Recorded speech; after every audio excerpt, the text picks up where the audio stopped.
আসসালামু আলাইকুম। আজকে আমি আপনাদের চিকেন বিরিয়ানি রান্না করা দেখাবো। এর জন্য আমি প্রায় 500 গ্রামের মতো চিকেন নিয়ে নিয়েছি এবং তা ভালোভাবে ধুয়ে নিয়েছি। এরপরে আমি পেঁয়াজ, রসুন, বাদাম এবং কাঁচামরিচ ব্লেন্ড করে নিয়েছি। এরপরে তা ধুয়ে রাখা মাংসের মধ্যে দিয়ে দিয়েছি। তারপরে আমি এর মধ্যে 1.5 চামচের মতো লবণ, 2 চামচের মতো মরিচের গুঁড়া এবং 1.5 চামচের মতো ধনিয়ার গুঁড়া এবং হাফ চামচের মতো জিরার গুঁড়া দিয়ে দিয়েছি।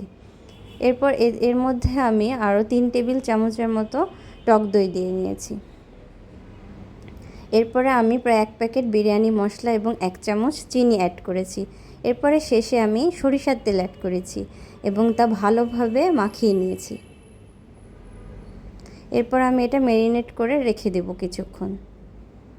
এখন আমি একটি ফ্রাই প্যানে তেল গরম করে নিব। তারপরে এর মধ্যে বিরিয়ানির জন্য আমি আলু ভেজে নিব।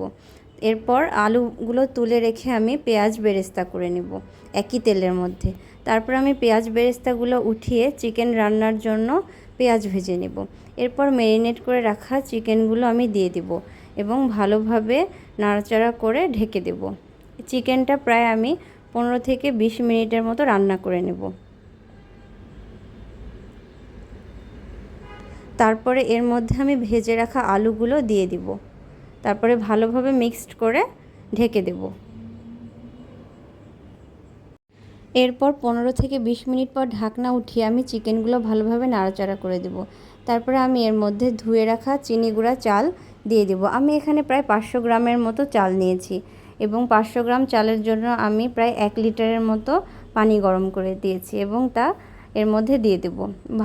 এরপর ভালোভাবে মিক্সড করে এর মধ্যে আমি প্রায় 4টার মতো গোটা কাঁচামরিচ দিয়েছি, হাফ কাপের মতো দুধ দিয়েছি এবং তা ভালোভাবে মিক্সড করে আরও আমি এর মধ্যে ঘি অ্যাড করেছি।